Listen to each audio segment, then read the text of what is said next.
But do you think you'll be happy with success? Like dad, you know? How old were you when you were traumatized by his fame? I always made sure that I put my child above my career. I had to really sit down with myself and say, you know, what is it that you absolutely love?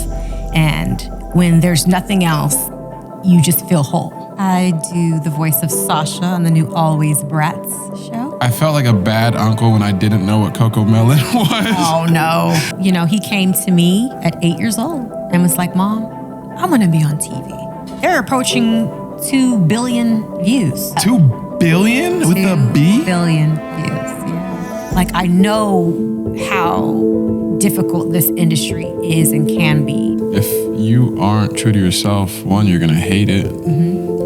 2, people are going to see it. I'm so proud of you. Like, I really am. It's so funny. It's like, you're my little brother, my little big brother. You would think that somebody's goal is like, ooh, I want to be that. For me, it was the complete opposite.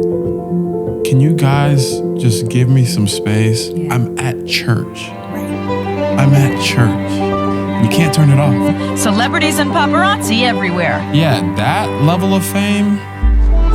Welcome to the Sacred Thomas Podcast.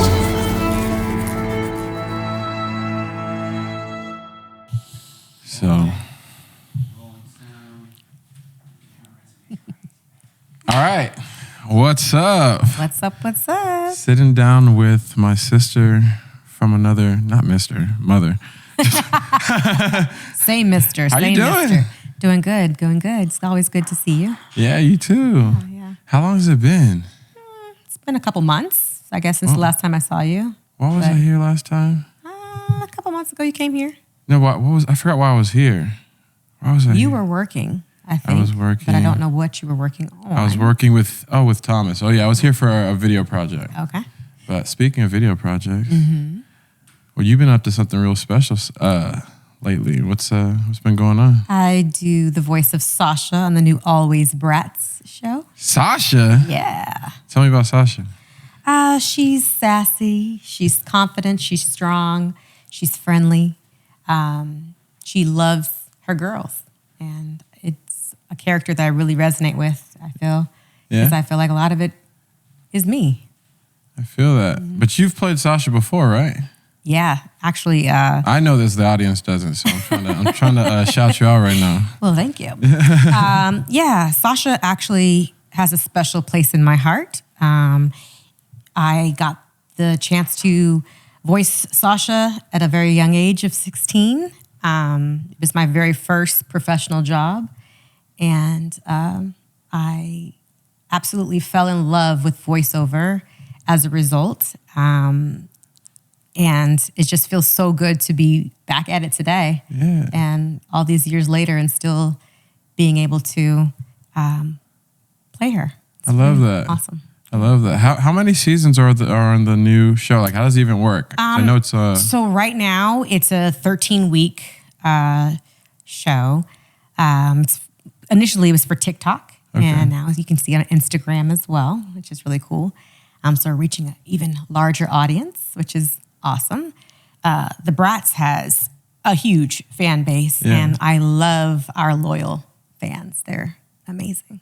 That's awesome. I love that. I'm going to ask you a question that I really hate when people ask me.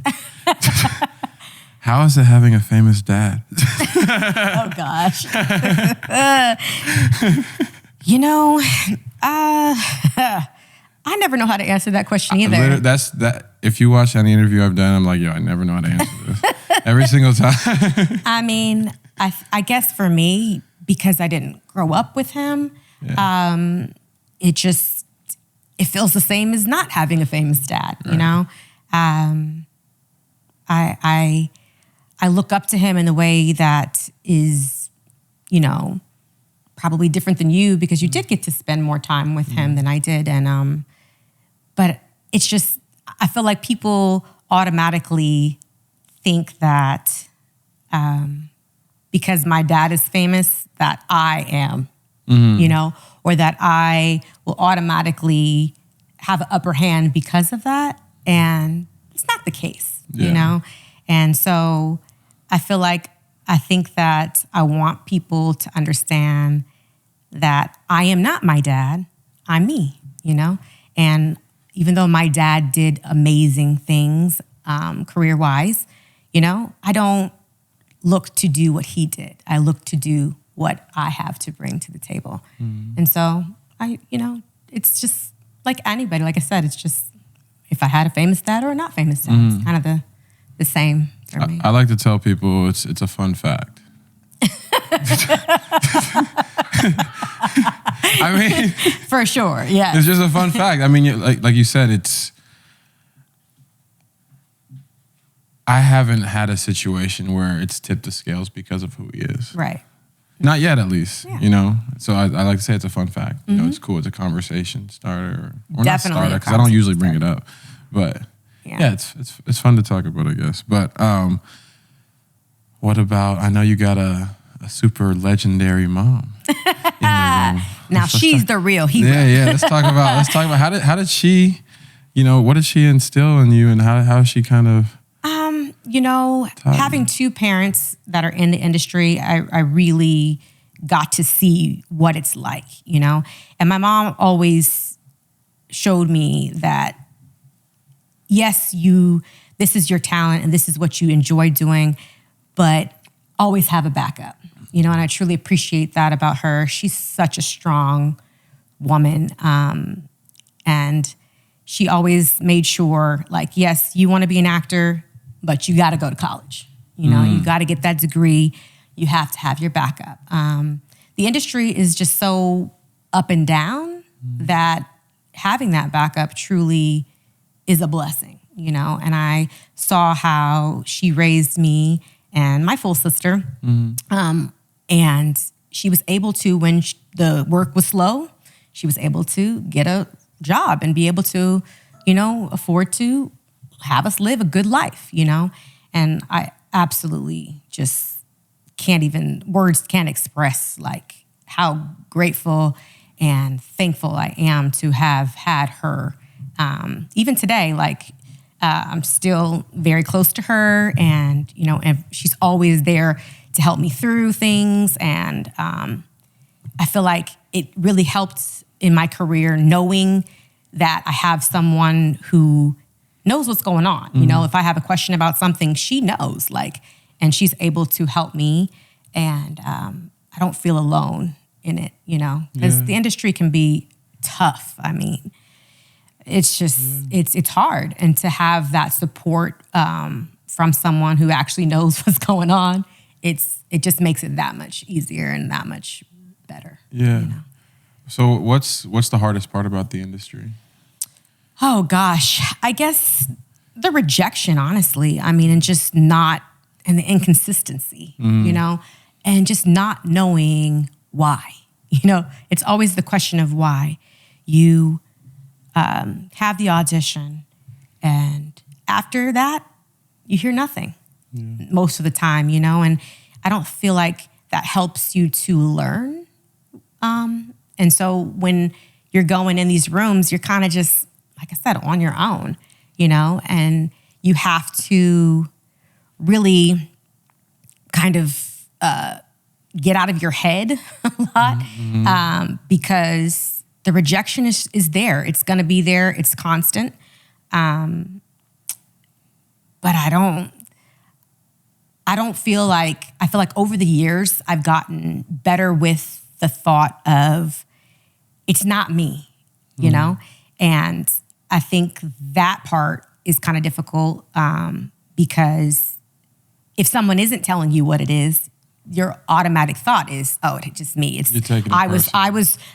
was. It's something about you. My hair wasn't right. I didn't wear the right outfit that day. I look too young, or I look too old, or whatever the case may be. And it's just a constant back and forth in your mind about creating the story.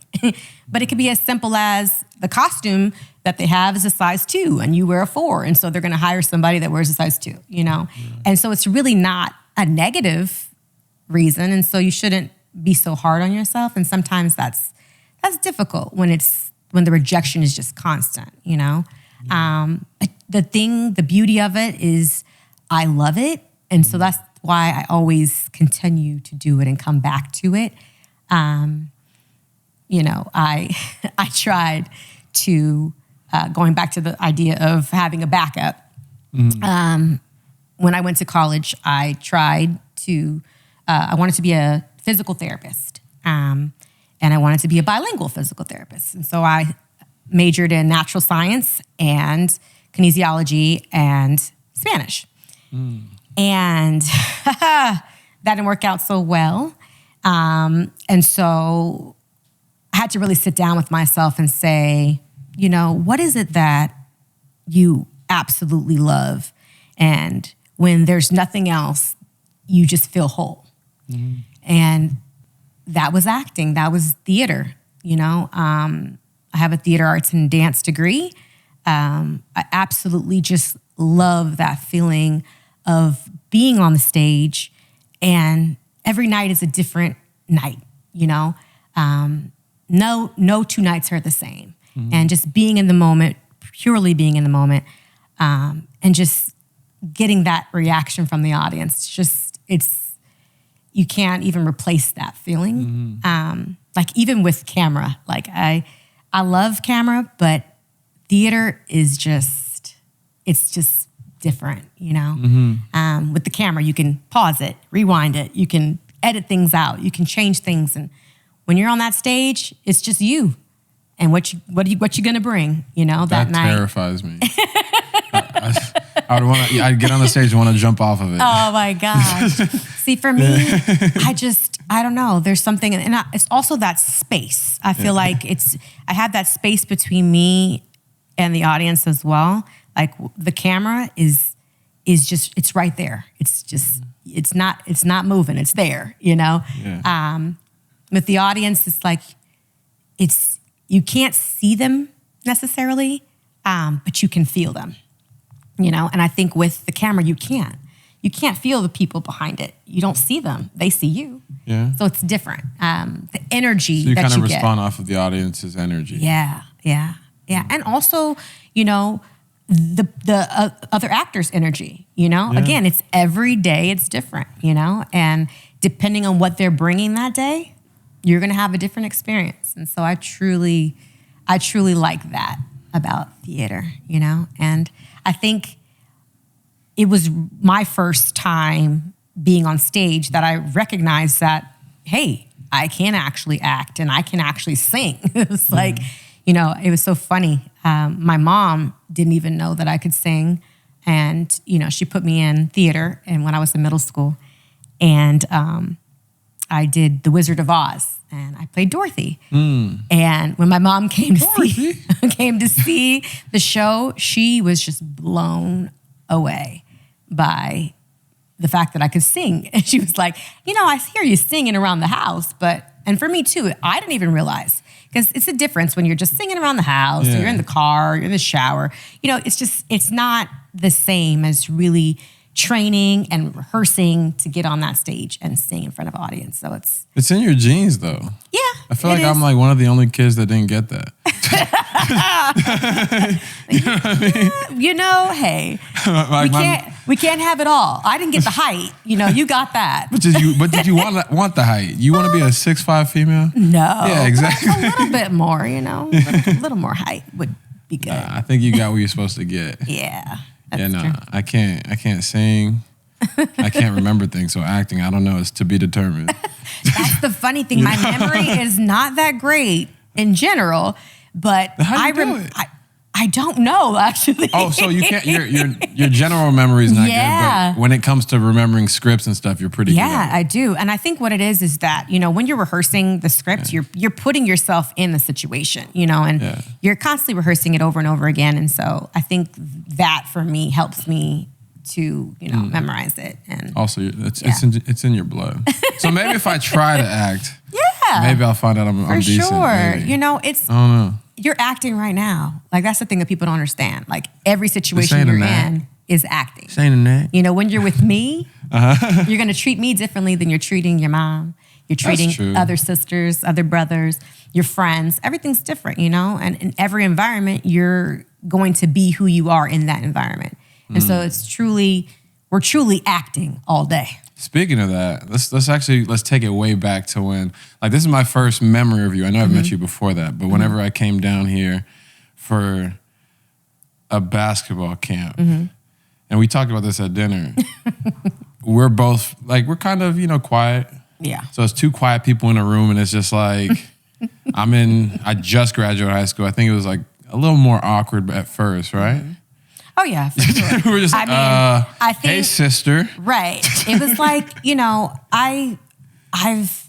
I didn't know what to say, but not in a negative way. It was just like, I need somebody to give me some energy on the other side, and then it pulls it out of me, Yeah. And so we both were kind of just like, what do we say to each other? And it was just kind of like, But I think that I adored you. I thought that you were so nice, and I'm like, when you left, I'm like, oh, I wish you would come back. You know, I liked being around you, and I wanted to get to know you more. And I'm glad that over the years that we have stayed in touch and really built a relationship. And I think that that's really cool.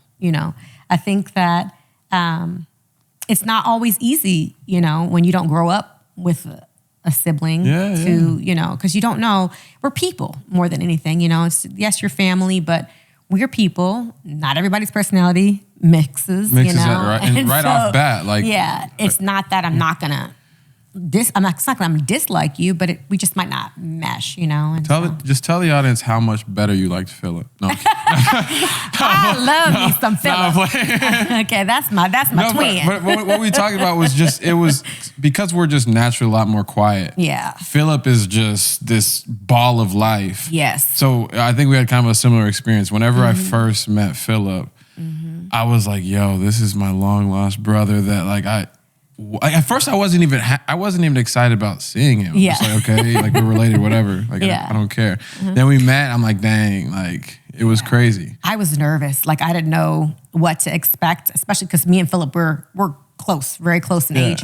And so it was like, oh my gosh, I felt like we would have a lot in common just because we're around the same age.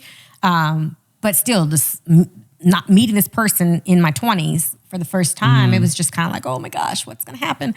But yeah, literally, like the minute he showed up, it was just like, like I crazy, know, right? Like, and I'm just like, oh my gosh. And it just brought that side of me out too. And that's like.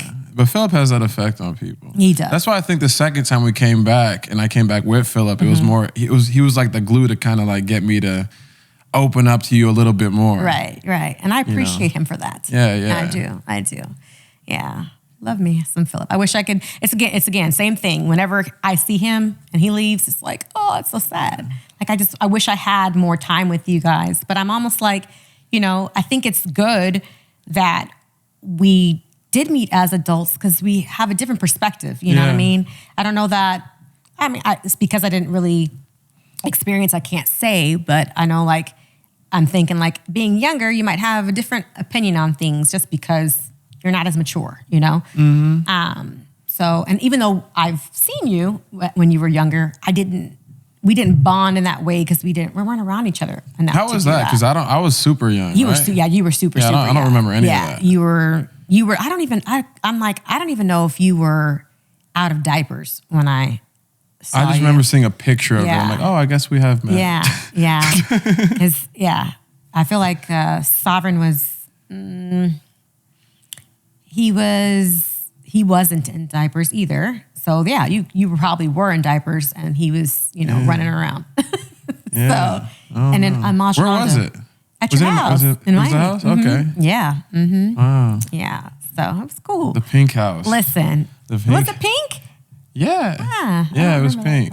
We called it the pink house. The people who bought it, they did a good job on it. They really made it nice. Super nice, yeah. Yeah. Let's talk about little Quinny. Oh, okay. A little actor in the house who's done a lot. I do. He came to me at 8 years old and was like, Mom, I'm going to be on TV.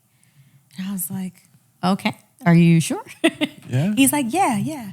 But even prior to that, he always since he was able to, figure out how to use the iPad, he would always film himself, do little videos, and he would watch little things and kind of like create his own little things. And him and his little cousin, G, they always would get together and do stuff. And, when he loves to cook and he loves to, draw and do all these things, he always wants to film everything. And he's like, Mom, help me with this, help me with that. And it started kind of with a YouTube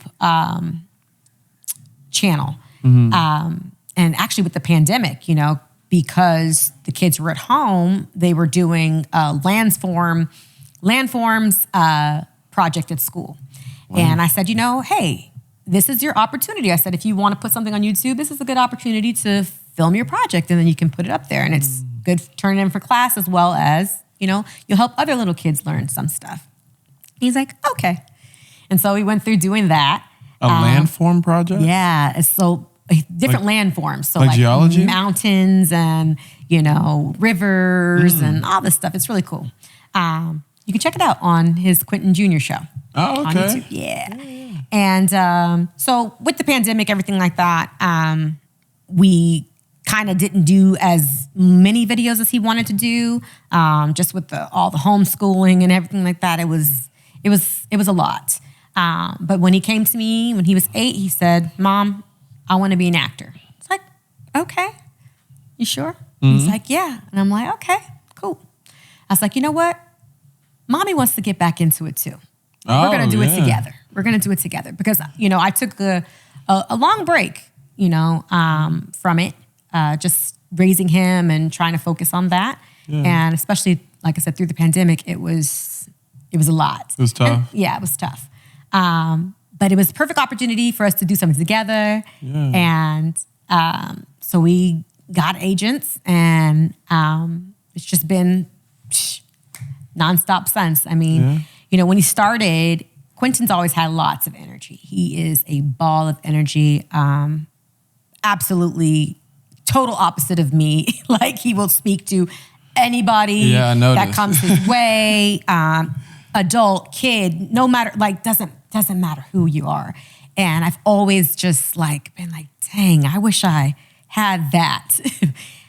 Because it's something that is just truly, a blessing. It's just, and he's not, it's to the point where it's like people gravitate to him and are like, oh, wow, that's cool. Like they don't expect this kid to come up to them and just have a full-blown conversation. Yeah. So anyways, he kind of, straight off the bat, kind of really was booking stuff. Off the bat. Yeah. And so he's been doing Coco Melon for years now. Coco Melon is huge. Huge. Yeah. It's like they do Coco Melon does Mr. Beast numbers, right? Like 300 million views and stuff like that. That's crazy. Mm-hmm. So it's fun for him. He really resonates with the character, enjoys the character. It's so funny as he ages, his friends will, tease him a little bit because you're doing a baby show. And I always have to remind him, you're teaching children, which is an awesome thing. I see how the kids respond to him, or just the characters in general. And it's crazy. It is crazy. Everybody knows Coco Melon, How does he respond to that though? When it's like, hey, you're doing a baby show. So at first, he kind of, when somebody said it the first time to him, he kind of was like, Mom, I don't know if I want to do it. And so that's why we had the conversation and we talked about, how he's teaching people and helping people. And now he just looks at it as that, and I'd be like, what show are you doing? Yeah, he's an influencer. No. I don't know. I'm petty though. So listen, I'm trying not to teach him to do that, but at the same time. Teach him to take the high road. Yeah, take the high road. For sure. When they go low, you go high, right? I was just talking about that with Tia. Yeah. I mean, it's difficult. I love her, by the way. Yeah, she's great. She's amazing. Yeah. I look at her and I'm just like, I appreciate how she's able to balance and seems to be a wonderful mom and career. And I'm just like, that's That's awesome. Yeah, no, she has did a lot of research on her, and she's everything that I've seen on camera. Yeah, she's that's no awesome. different, which is amazing. But one thing that was cool, she was like, "Hey, I had to tell you this. My dad is a huge fan of your dad." So I was like, "Oh, that's dope." Yeah, brownie points. That is funny. You know, Yeah. I feel like it's. I don't know too many people that I've run into that have not been fans of Dad. Honestly. Yeah, So it's just like no matter where I'm at, they're like, "Wow." back in the day. Yeah, exactly. Back in the day. Oh no, so actually, I want to go back to Quinny. I'm not gonna lie, I felt like a bad uncle when I didn't know what Coco Melon was. Oh no. But Don't feel bad because honestly, I didn't realize what it was to the capacity at which it is until he got into it. Yeah. And I mean, with this new It's Cody Time show that he does and launched, they're approaching 2 billion views. So wait, what? Yeah. 2 billion with a 2 B? billion views. Yeah. So it's I didn't realize it was at that level. But I don't know that most people do. Like I think That's when crazy. Coco Melon came out, Quinny was kind of like out of that age already. And so he didn't watch it as much. My nephew watched it a little more. And so I still didn't recognize like, oh gosh, how big of a show it was. But him being a part of it, I'm amazed by it. It's just, and me being there with him through it all. We record from home, which is awesome. We have a great little team here. Dad does the recording. I do the voice coaching, and Quinny does the actual voice recording. So it's just, it works. That is awesome. Yeah, yeah. And I think, with the pandemic, I think that's how you realize that things still move, even though you're not able to go places. And you recognize how you can do things from home, and it actually makes it easier in the sense of just being in your comfort zone. You can be in your pajamas, you can get in there and do it real quick and, get it done,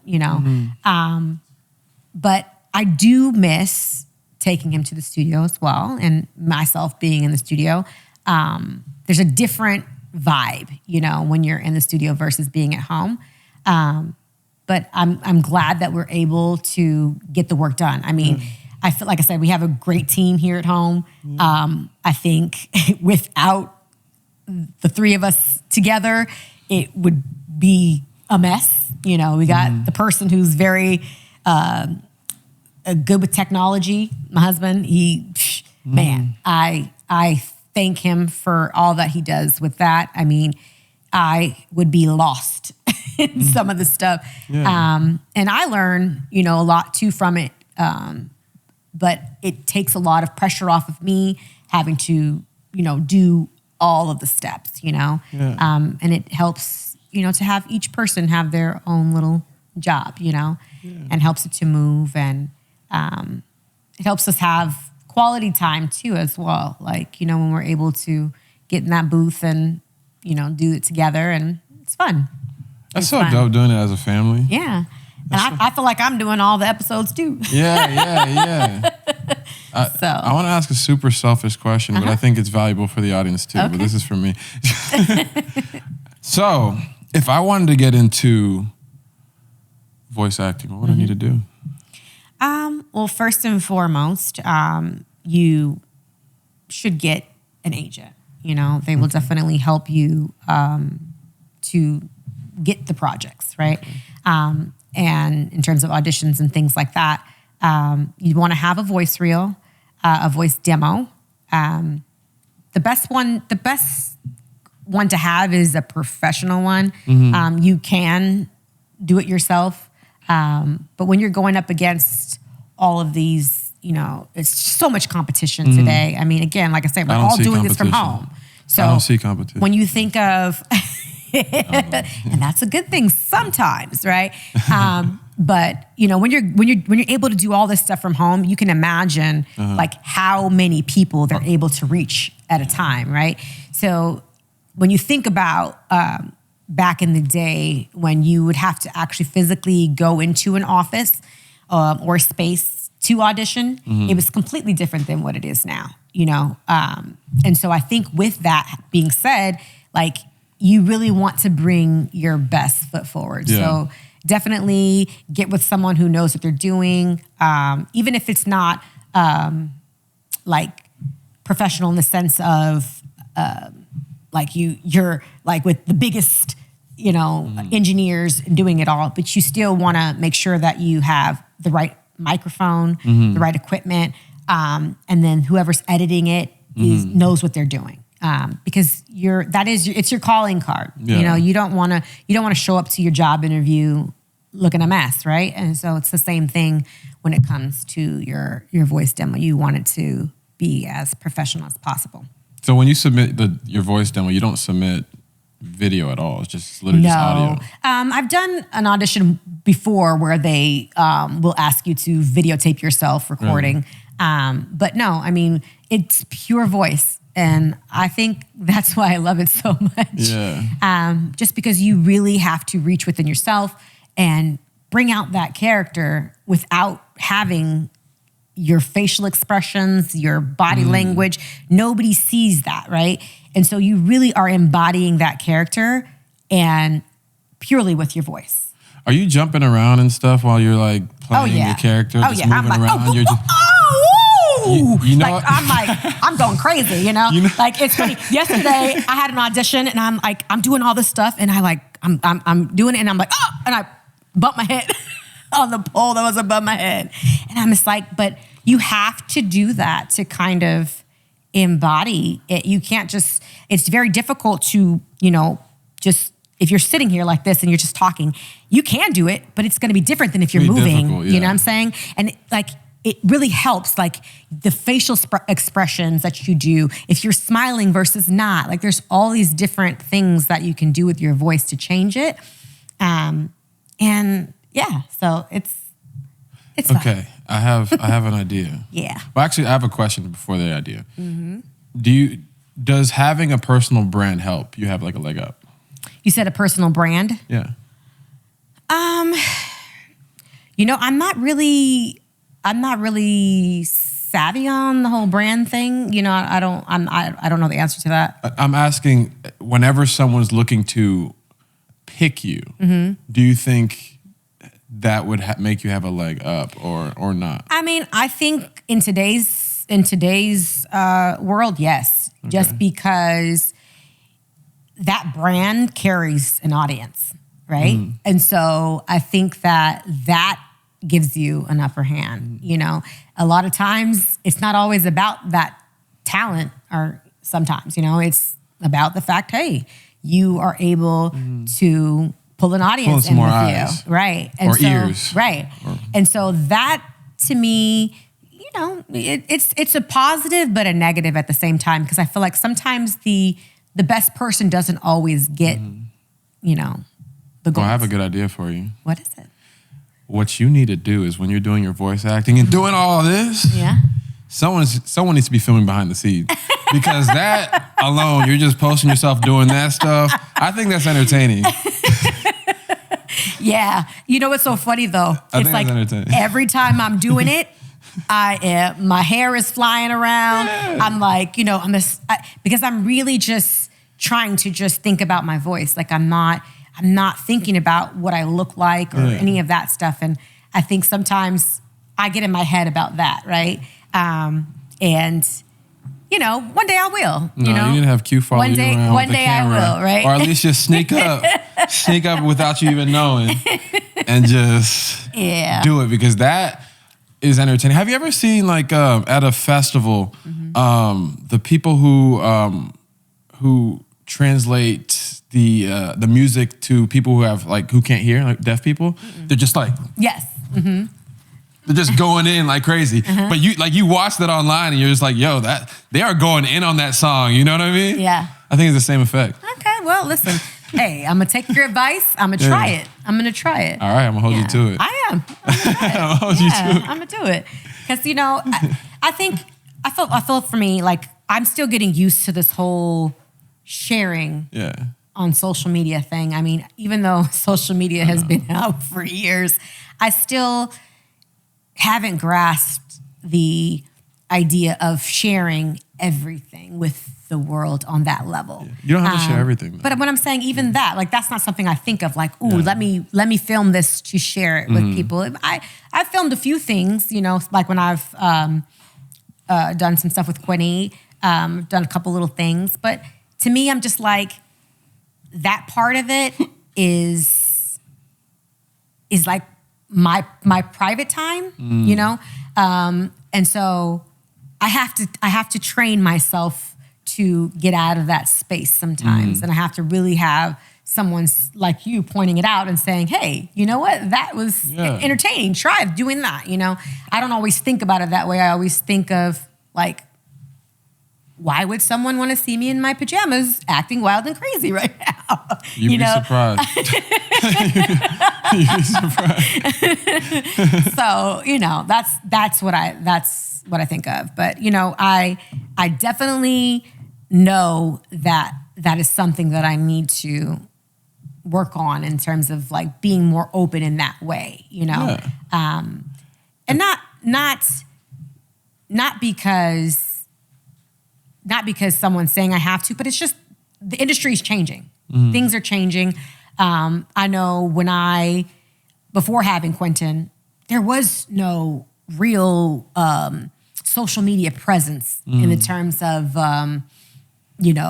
how the acting industry kind of ran, And then once I got back into it 2 years later, it was like, boom, it's just social media. I'm like, what is this?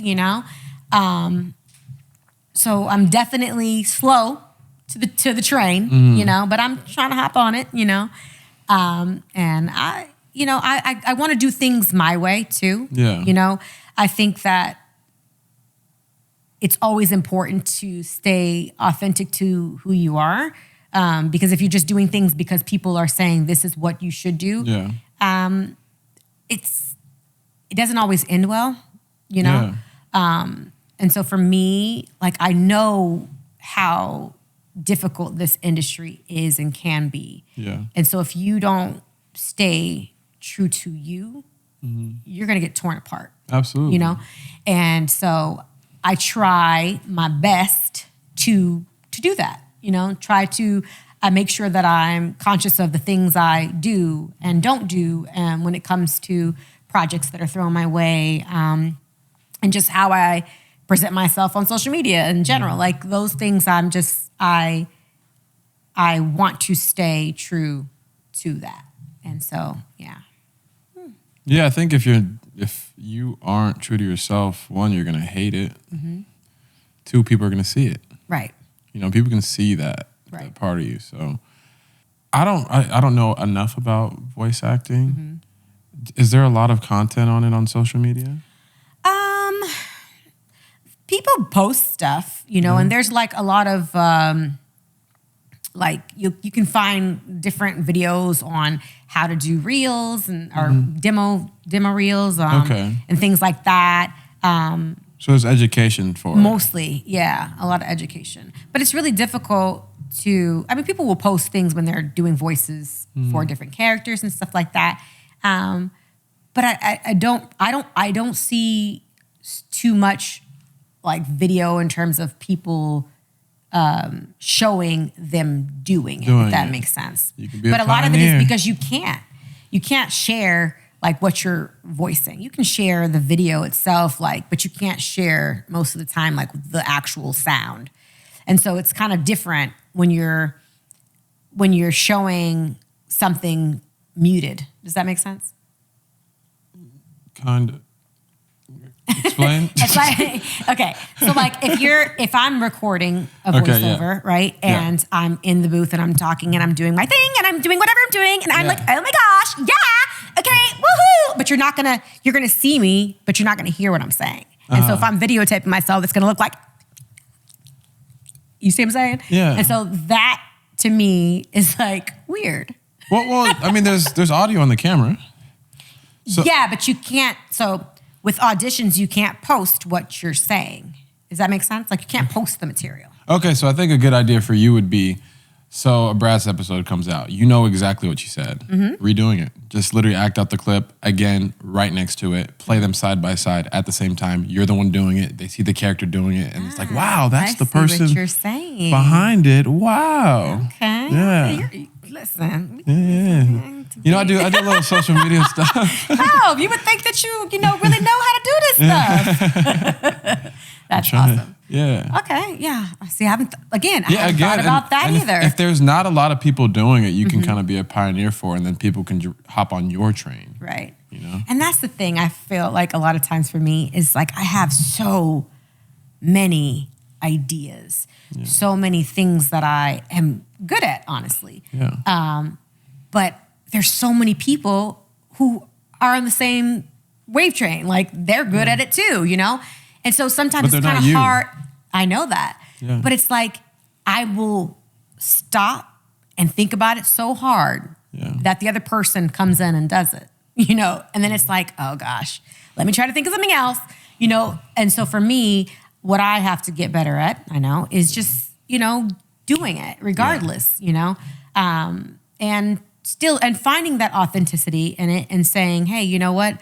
Yes, this person is doing this and I'm doing it too. But like you said, it's not them, it's me, right?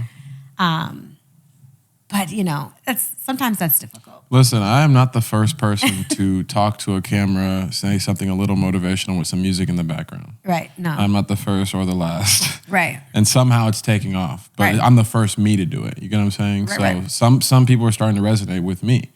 And I think you can say the exact same message as someone else, but because it's you who said it, they're going to actually listen this time. Right. You know? Yeah, it's very, So very you, true. you have to just like forget. I get out of my forget head. that everyone else is doing Get it, out but of not my everyone head. else is you. That's what it is. I need to get out of my head. That's always hard. I think that's for me is like it's funny because with acting, I love it so much because I can be something else, if that makes sense.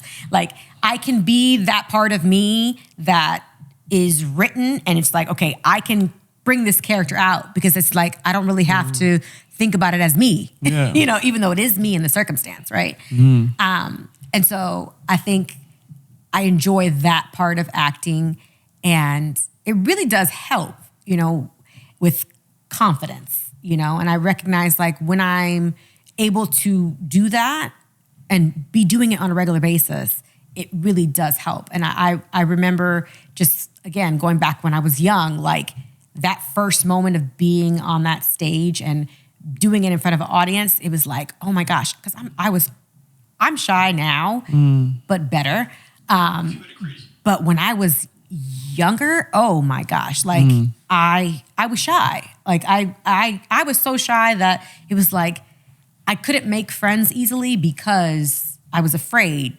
It wasn't that I was mean. I was just afraid to talk to people, you know what I'm saying? And so people were like, took it as I'm mean because I just would walk around just like what they would say, resting, you know. I had the exact same experience Yes. when I moved to Texas. Yeah. And it's horrible because Yeah. I'm not mean. I really just don't know what to say. You know, it's like that icebreaker thing, you Yeah. know, like what do you say to people? And I've gotten better as I've gotten older, but even still, I'll get in rooms and it's just like, I gotta breathe and, you know, read the room and see who's the most energized person Yeah. who's gonna help me to be energized, you know. So yeah, the acting thing really helped. It really helped for me to come out of my shell and find that side of me where I don't have to be shy. Like I don't have to be nervous and scared. Oh, I'm still nervous, but like I don't have to be afraid to speak because I'm talking. We're having a conversation, right? And it's scripted, you know? So you got that safety of, you know what you're going to say. Because sometimes when things aren't scripted, for me, it's difficult to, like, I'm surprised I'm holding this conversation with you. You're like, seriously. Like, for me, it's just, I I lose train of thought. I'm thinking about so many things. I want to say something, like it's just all these things that are going on in my head. And sometimes it just doesn't come out the way I want it to. But when it's written down, You love structure. maybe. Yeah. Yeah.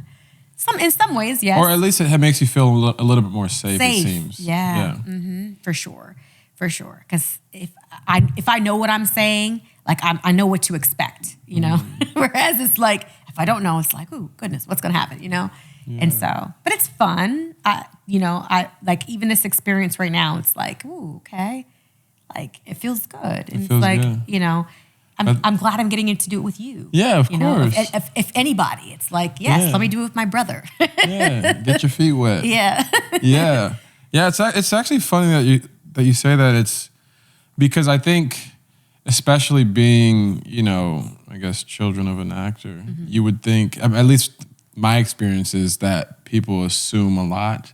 Yeah. And one of those things, the assumptions are that we're not shy or we don't get nervous or there's, you know, even doing this is completely outside of my comfort zone. I say it all the time because, you know, whenever I post stuff on social media, I write a script and then I speak it. This, sitting down and just long form talking, speaking, me and you are both naturally shyer people, but I'm doing this to get better at speaking, to learn from people and just have conversations that I think people would have a good time listening to, you know? That's awesome. I'm so proud of you. Like, I really am. It's so funny. It's like, you're my little brother, my little big brother. That's so awesome. I appreciate that. Yeah, for sure. Yeah. For sure. It's so interesting though that because you've been able to get into acting, being this shy. There's absolutely no way I've ever wanted to do that. I know it helps because of repetition and stepping outside of your comfort zone, but how did you even get past the barrier of even getting into acting? Again, when I started as a kid, you know, it was something that, you know, I did as an after school thing. And once I did it the first time, like I just fell in love with it, you know? And I think just it being in my blood, you know, I'm surrounded by entertainers, you know, growing up around it. And it just, for me, just came naturally in that sense, even though me as a real everyday person, it doesn't, you know? But there's something about that stage that just made me feel safe, made me feel comfortable, made me feel confident. And I just wanted more of it, you know? And every time I get a chance to do it, it's something that I just do, you know?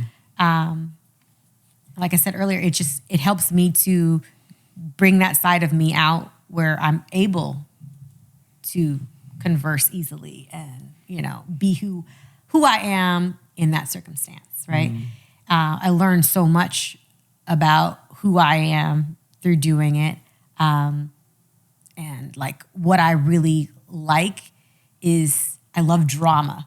Like I do, in the sense of when it comes to acting. I love being able to reach within myself and find those feelings and that energy that, you know, I can, like, comedy's fun, but it's like there's something about drama that is just, it feels good when I'm on that stage doing that, you know? Do you ever feel pressure to live up to any expectations or fill any shoes? There's always pressure. I mean, there's society that pressures you, you know, like again, going back to this whole social media thing, like that is a pressure. Like it is something that is somewhat expected of you to do, you know? And when doing it, there's a certain level of how to present yourself on it and just all kinds of things, you know? There's a pressure of, you know, I'm a mom, you know? I can't, society would not say, hey, leave your child and go do whatever you're doing, you know what I'm saying? And so for me, like I always made sure that I put my child above my career, you know? And a part of me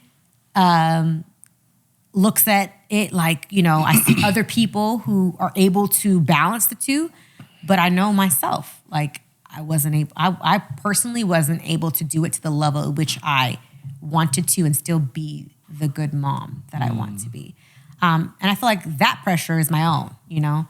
I don't think anybody, you know, pressured me to say, hey, you have to do it this way. Because my mom, she balanced it very well. I would never feel like she was not there, you know? Yeah. Like, and so, but I feel like times were different back then too as well. So, I don't know. There's always pressure. Always pressure.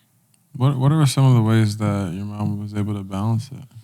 I know we all got super moms. She had a village, you know, Yeah. like she comes from a large family. So she had, you know, my grandmother who had 12 children, you know.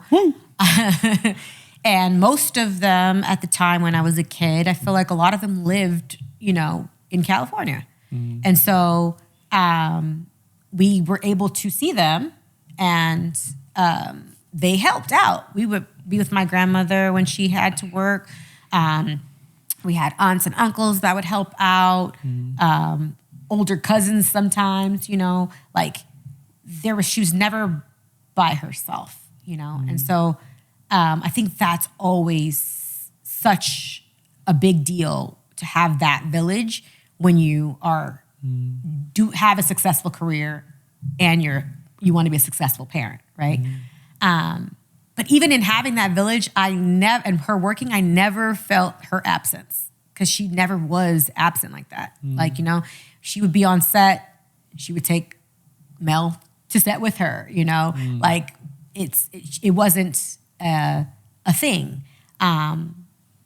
So I think for me, I personally wasn't able to grasp that balance initially.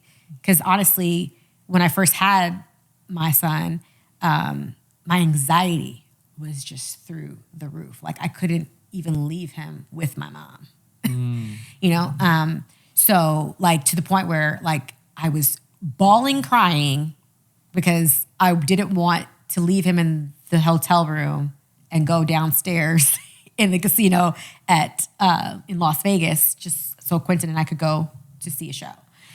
And, you know, so for me, like having that, it was very difficult for me to detach from him and still focus on my career. Like, and so it took me a long time, like honestly, like 2 years to be able to feel comfortable to say, okay, he'll be okay if I leave him and I go, right?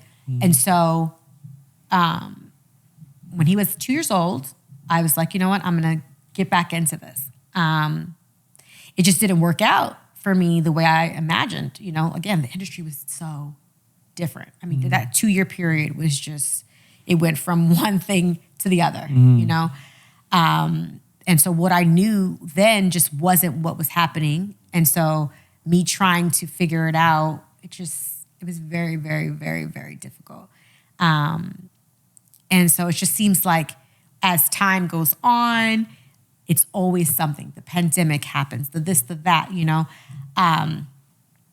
But the beauty was when Quentin got of age where he wanted to do it, it was perfect timing, you know? And now we're both at the age where he's at the age where I feel completely comfortable, you know, with him. My mom has taken him to set before when I wasn't able to. He's of age to, you know, communicate really well. He's always communicated well, but it's just a different level when you're a certain age. And if something happens, you're able to explain it. Like that was always a big thing for me. Like if something happens, and I know it's my mom, right? My mom raised me. I'm like, but it's something about that anxiety that is just, it's difficult, you know? I'm just glad that we're at the space where we can now do this together. And I feel comfortable enough to be able to say, hey, you know, I got this, you got this, we're going to make it happen. That's a duo. Yeah. So That's a duo. it's crazy to think back to that time. Like, I literally could not let my own mom, who raised me and raised me well, you know, take my son. I was like, yeah, it was a very, very, very, very difficult time. So, Hey, yeah. God doesn't put you through things that you can't handle. Yeah. You it's know? true. Very true. So, how is it being a momager? How is it being a momager? You know, I enjoy it. I feel like, you know, I like seeing his growth. I like being a part of that growth. And I get to train along with him. Everything he does, I learn. Like, he's not out there on his own, you know, and I like to be that support for him. And I think that, again, this industry is crazy. Like, you want to have that. You want to have somebody with you who, especially being young, who has your best interest, because they will chew you up, kid or not. They don't care. How do they chew you up? They take advantage of you, you know? And they can, if you allow it, they will, you know? Like make you like sign some stuff that you probably shouldn't sign, Yeah. stuff like that. Stuff like that. So, you know, you want to have someone that isn't just in it to be famous, right? Because I think a lot of times that's the goal. And I think growing up with a famous father and a very successful mom, you would think that somebody's goal was like, "Ooh, I want to be that." For me, it was the complete opposite. It was like, I just want to do the art. That's the part that I enjoy. That other stuff is for the birds, right? Yeah. Like, you know, not being able to exit an airport because there's a line of people, you know, and as much as you love the fans and you love people to support you and you love all these things, like, you are human, you know, and you have human experiences where it's like you don't necessarily feel up to it all the time, you know, and you don't really have that choice sometimes when you're famous. And I think that that's difficult, you know, because you don't change. You're still human, right? That doesn't change. The only change is that you're now famous, right? And everybody knows you. And every person that walks up to you feels like they deserve this. Exactly. They deserve your best, and you don't always have your best to You offer. don't always have it. And if people could really think about themselves and say, hey, you know what? Do I always feel up to whatever is going on? The answer is going to be no, right? And so if you could think of it in that way, you could understand, like, people aren't trying to be mean. People aren't, you know, well, some people are, but most people aren't, you know? And even in those people that are, think about it. What could be going on in that person's life? Anything could be going on, you know? And everything they do is public. They experience everything in front of the whole world, you know? It's a lot of pressure.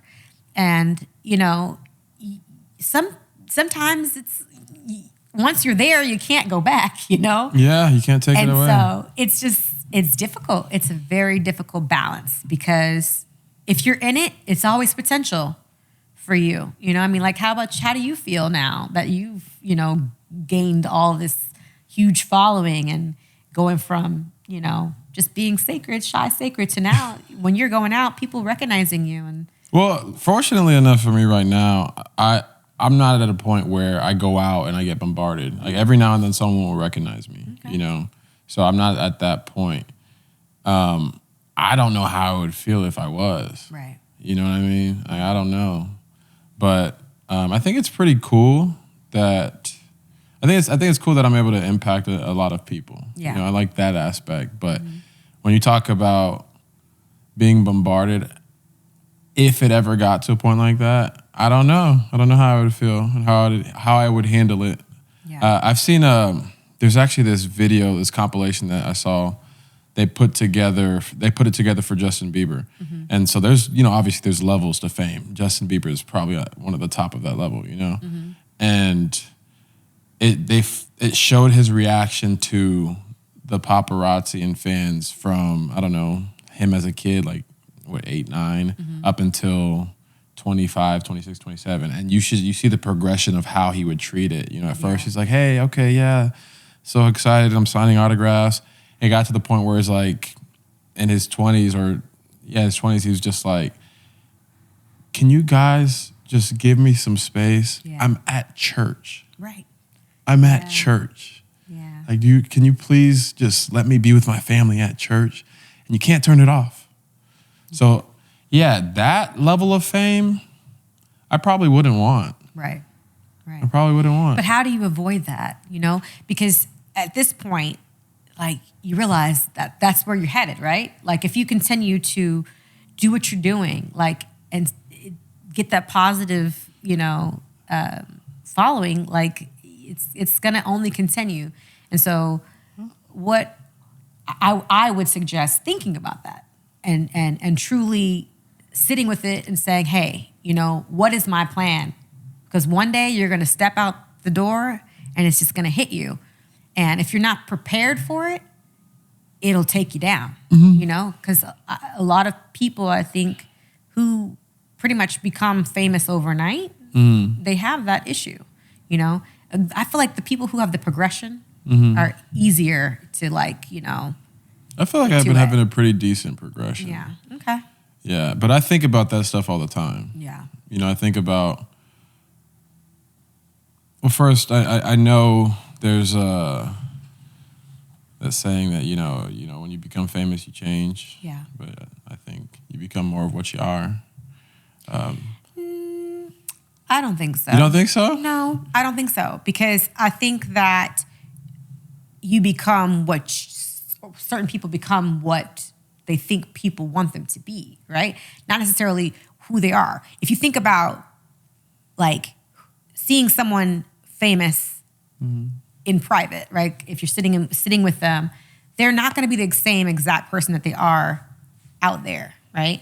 In an audience. An audience is out there. They're still performing out there. You know what I'm saying? So they're putting on still a lot of times. You can't completely just be who you are when you're walking out the door. I guess when I refer to that, I'm talking more about, say, if you were, I don't know, an egomaniac, you'll become more of that. Oh, I see what you're saying. That's what I'm saying. That's what I'm really talking about. Yeah. So, I don't know.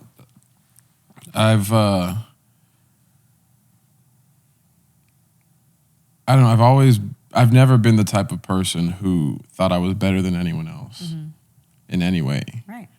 So even if what I'm doing now and I become more notorious is the word I'm looking for. If I gain more notoriety, I don't think there's ever a point where I'm going to think that. Right. You get what I'm saying? Yeah. So, but there's people who get there. I don't want to call any names out, but people who become famous overnight and they were an asshole. Yeah. And now they get to show the world how much of an asshole they are. Well, it happens. Yeah. I think now they have a platform to show it off, right? Yeah. So it does seem as though it's amplified. It happens in the influencer market, because we... See, I wasn't going to say that, but that's exactly who I was thinking about. That is exactly who I was thinking about.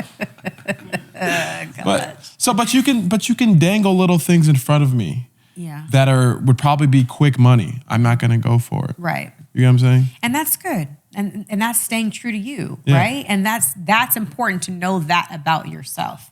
Yeah. And it's the same thing for me. I know, first off, what you're worth, right? Yeah. And you know what your goal is. And so you don't want to go around that. You're going to focus on what you're trying to do. If you don't allow that to happen, that's good. Like, I think that you will be successful because you stay true to you.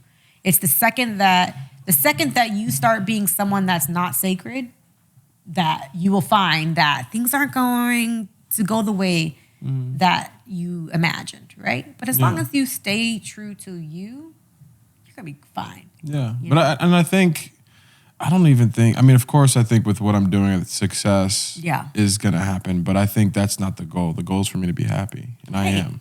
And that's That can important. come way before the success. Right. So I think that's the most important part. Are you happy doing what you're doing every day? But do you think you'll be happy with success? Yeah. And to the level at Yeah. which, like, to the level at which, like, Dad was. for I instance. see. I don't know if that's my destiny. You know. But if it did, if it happened, do you think that you would be happy at that level? Yeah. Are you talking about just not being able to walk outside? Not being able to walk outside for the rest of your life without someone putting a I camera. don't think in it's the your rest of your face. life though. When I was with him last, there was cameras in our face. Okay, like, and you're like, all these years later, like, I mean, you're just like, It It's- dies down a little bit. a Though. little bit, but not so much. You know, like, to me, to think that that show had that much impact where even today, if you're sitting somewhere, someone's gonna have a camera in your face just because, right? That is I would say I would grow like a huge beard and become unrecognizable. But my beard doesn't grow that well, so I can't do that. hey, maybe not yet. Maybe one day it will. Who knows? You Oh know? no, I'm 32. I don't think it's coming. Oh, it doesn't work like that. Yeah. I got patches actually. That's what's coming. It's already like, okay, maybe I got to do the whole clean shave thing. Yeah. I don't know. I'm trying to hang on to it.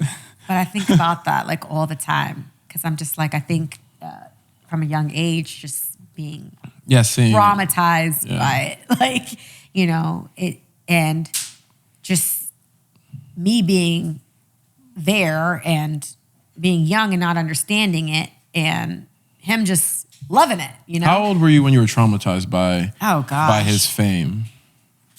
I guess probably the earliest that I could think of was I would think I was maybe 5 or 6, 5 or 6. maybe 7. I don't know, something like that. Yeah, I think I took it differently. I was more like, wow, oh my gosh, Yeah, my dad is somebody. You know? yeah. But I think Why do you feel like that was a little more traumatic for you? I think maybe because I was coming in after not being around him, you know? So it's like, because I didn't grow up with him on a daily basis, like, I think me having that experience of like wanting to just, hey, I'm going to see my dad. I'm excited to see my dad. I'm spending my time with my dad and not thinking, I never thought of him as famous. I never thought of him in that way. It was just like, this is my dad. But you know? felt like people were almost encroaching in on your time with him and taking that time away from you. Yeah, I think that might be it. Yeah, but not even so much of that. It was overwhelming. Again, a shy person being bombarded by people. Bunch of people. You know, you're just kind of just like, whoa, like, what is this? You don't understand. Were people taking pictures and stuff too? Pictures, autographs, you know, yeah. It was intense. Yeah. So, and just not experiencing that on a regular basis when you come from the outside and come into it, it's overwhelming, you know? And I feel like for me, it was just like the times that I was able to just be in the house with him were the best times. The best times. You know, because it was just like, we're chilling, we're goofing around, we're having fun, we're talking, whatever. It's not, I was playing with you guys. Yeah. And I remember that. I didn't think of the other stuff. People who were running up to him, trying to get autographs, take pictures, they were doing this for their own selfish reasons, not even realizing that it was affecting you Right. as his daughter. Yeah. And, you know, causing a traumatic effect that actually spanned probably to this day. Yeah, for sure. Yeah, so that's, Yeah. For people need to sure. stop being this selfish, you But know? you know, that's hard, you know, because again, I think, you know, people think that you owe them that because I love you. You know what I'm saying? Like, You should know I love you. you know I love you, right? Yeah, but and it's- so they don't understand or there's some block there Yeah. when it comes to. It's innocent. It's innocent. It is innocent. for sure. It's innocent. But there's still that block of thinking like, hey, or it might be, you know what? This is probably going to be the only time I get to see this person, right? And so I'm going to take advantage of that to the max, Yeah. right? Regardless of what this person has going on, I gotta just get in there and just, show them I love them, And I feel like sometimes I just wish people would just read the room. You know what I mean? Just read the room a little bit. Like, I totally get it. I totally understand it. But again, we're human.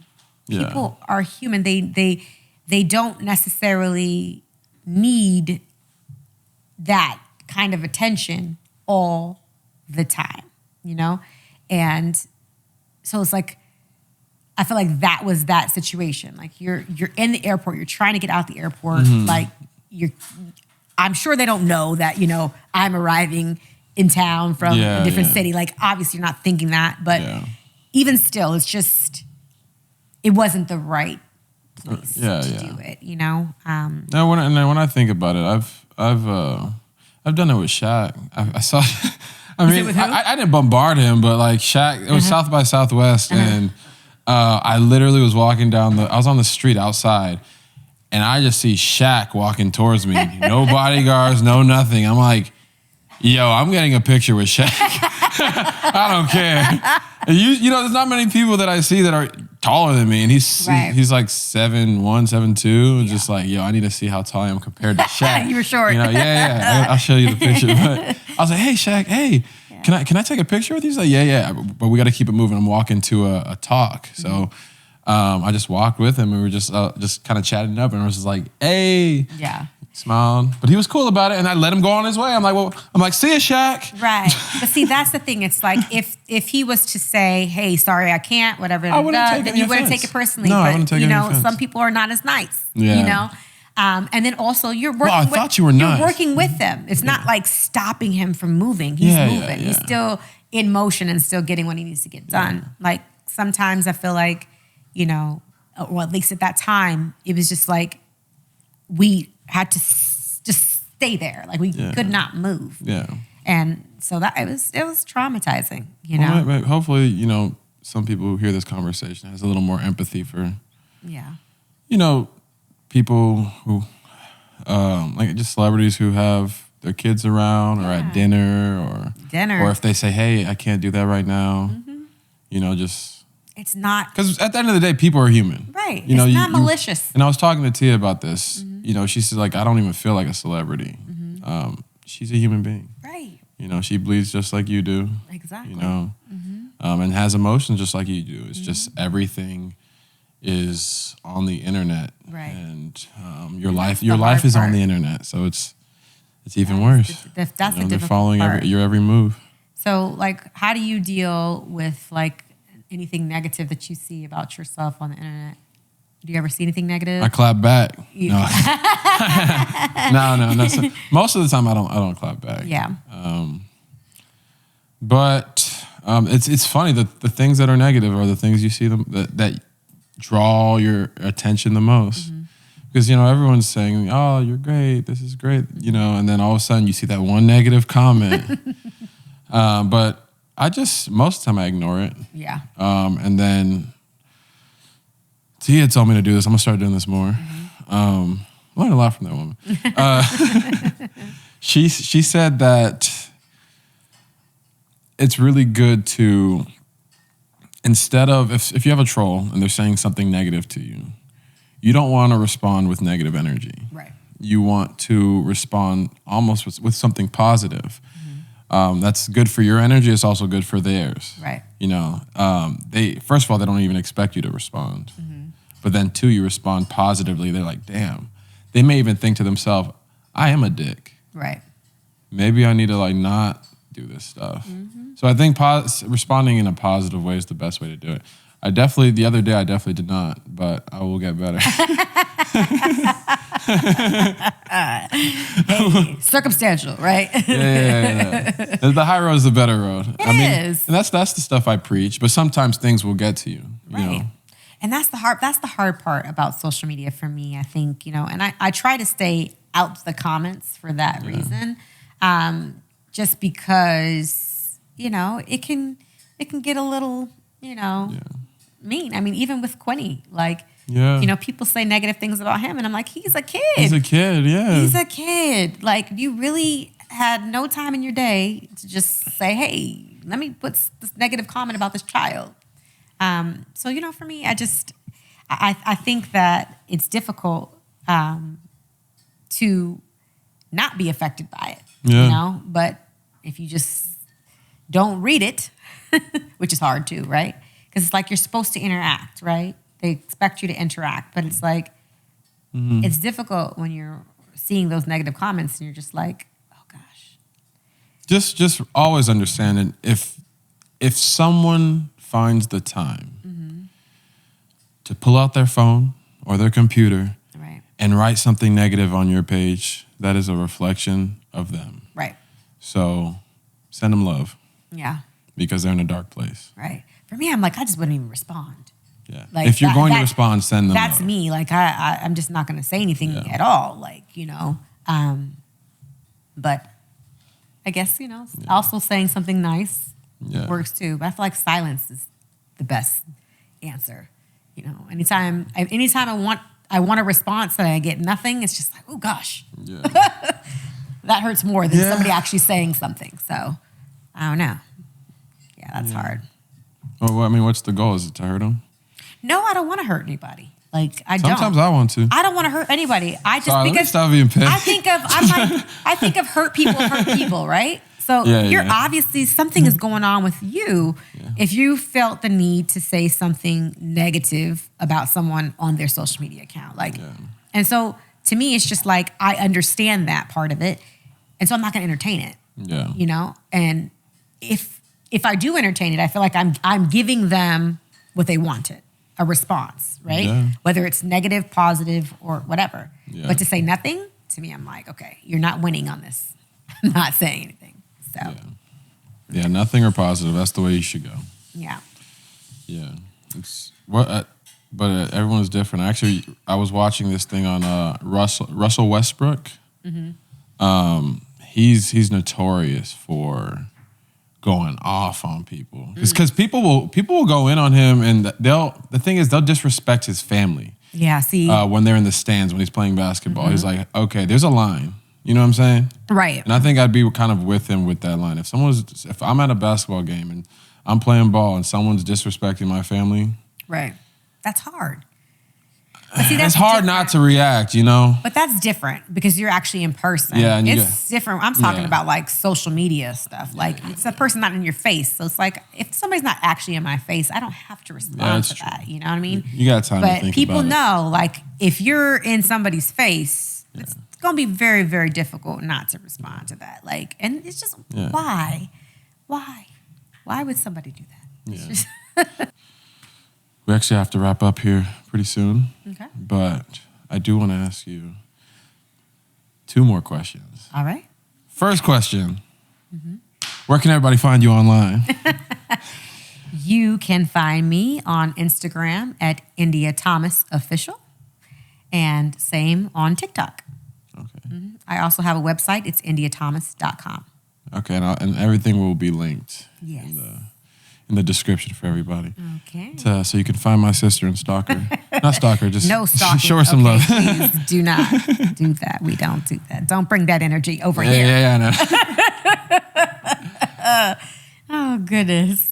But no, this has been fun. This has been really fun to do this with you. Yeah. I enjoyed it. Me too. Yes. I got one more question for you, though. Yes. What is next? What is next? What's next for you? I'm working on trying to just build my voiceover career. That is honestly my passion. I absolutely enjoy doing that. I got some stuff in the works that I can't talk about. I honestly want to be working with my son. That would be the most awesome thing ever to actually be on a show with him. And so I really hope that happens one day. You know, I think my mom as well, she's still acting too. So it'd be really cool to do something all together, you know? Yeah. I love that. Well, I think you're extremely talented. Thank you. You have an amazing voice. You have an amazing face.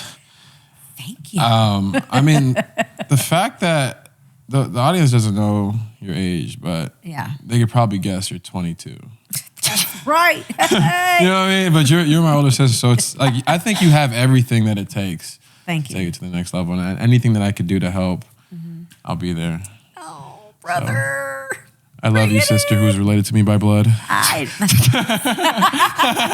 I love you too. No, this has been great, Yeah. and we definitely got to do this again. Oh, for sure. It's so funny because it's like I feel like this is the most conversation we've ever had. No, like this much. on camera, but just consistently, right? It's like when I talk to you, it's like we don't have this long of a conversation straight. You know what I'm saying? Yeah. But we had a pretty long. It's like somebody else always jumping in. Oh yeah, you know? okay. Well, people jump in. That's true. That's true. It's like so. I truly enjoy that, and I'm like, he's leaving me. I'll be back. Don't leave. I'll be back. We'll be able to catch up again. Yes. Catching up. Oh gosh, here we go. You're like, don't bring it up. Here we go. Don't you dare. It's a family inside joke. Y'all won't know. Inside joke. Yeah. Hey, maybe you might one day. Who knows? Yeah. I think there's enough on the internet for them to look it up and find it. But Really? I think so. I haven't posted even it before. tried. Did you? Oh. I posted a little bit of it. Anyways, if y'all are interested enough, there's Look it up. Easter eggs on the internet. But yeah, we are out. All right. Yeah. This is the Sacred